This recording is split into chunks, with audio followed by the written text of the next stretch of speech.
Hello, welcome back to the Toronto International Film Festival. We're still hanging around street corners down here in downtown.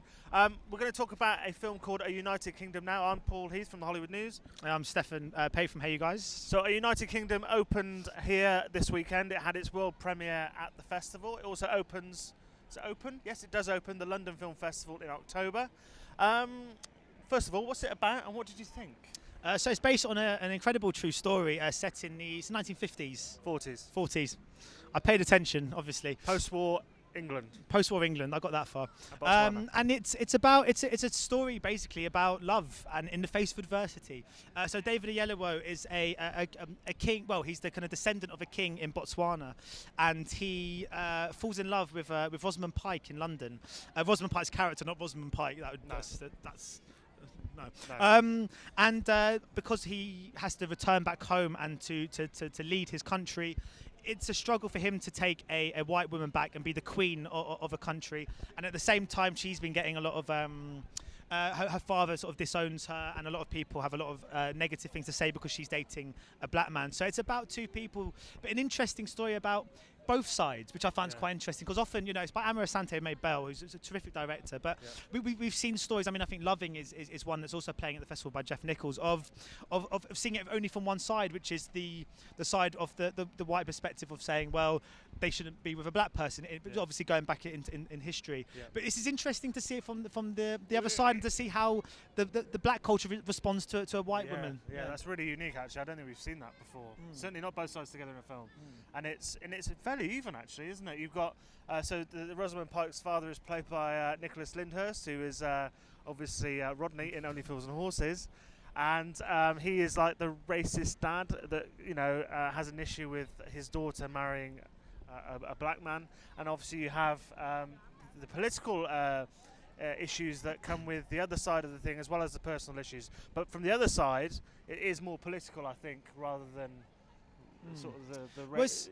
Do you think? Or? Well, it's interesting because obviously there's no rational reason they shouldn't be together. But I think what was really interesting scene is when Rosamund Pike first meets some of the women in Botswana, and they say, I think it's more of a kind of identity thing where the queen of their country is representative of their culture.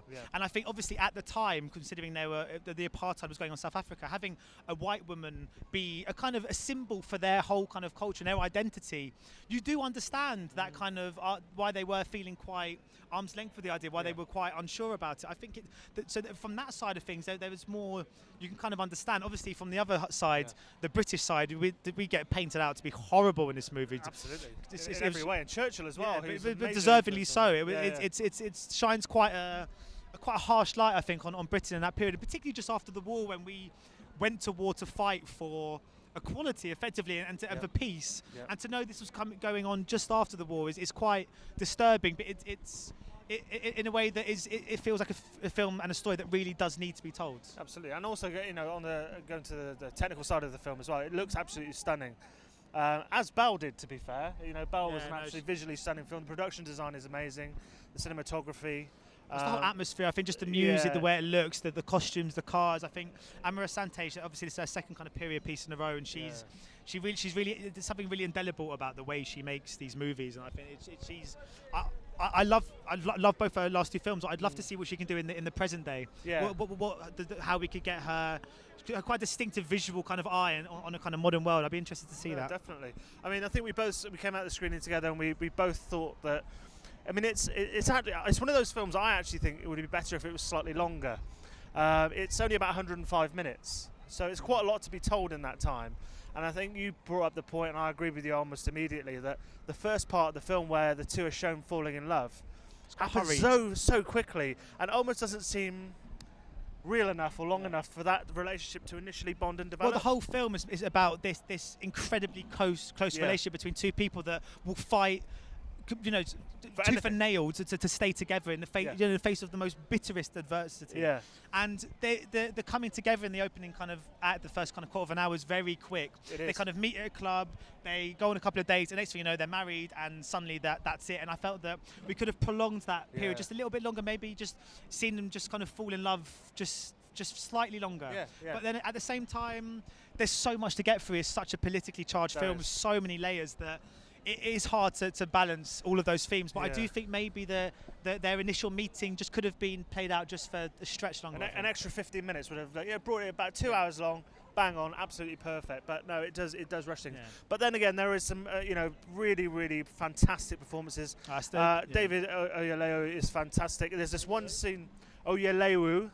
Oyelowo. Is that how you say it? Oyelowo. Oyelowo. David Oyelowo. Oyelowo. There's this one scene, about a third of the way through. Yeah. It was like, wow. That is just jaw-dropping, isn't it? Oh yeah, no, enough to land a nomination on its own. Oh right? no, 100%. Yeah, it's he when he goes back to Botswana and he has to kind of state his case as to why he should still be the king and why they should accept Rosamund Pike as his wife. Yeah. And he has to convince the committee, I suppose. And it's an incredible, quite a rousing piece of cinema. Yeah, that it's the real standout moment in this movie. It is definitely, and you got Rosamund Pike, the slight flip side of that, where she's a little bit more. She brings a lot of humour to the film.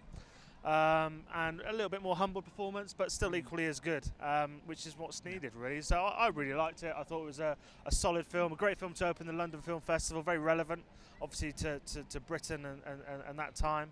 And great to see at this festival. So yeah, no, 100%. And obviously, if you aren't able to catch it out here in Toronto, if you're watching back at home in England, then it is one that you should definitely try and see when it is playing at LFF. Yeah, and it's out in November as well. So. Okay. That's it for this one. We'll bring you more reaction videos as the festival goes on. We'll see you soon. Cheers. Thank you very much. Ladies and gentlemen, you're watching Hey You Guys! Hey You Guys, huh? Hey, you guys. Is that from the Goonies? It is indeed, yeah. Nice. Hey,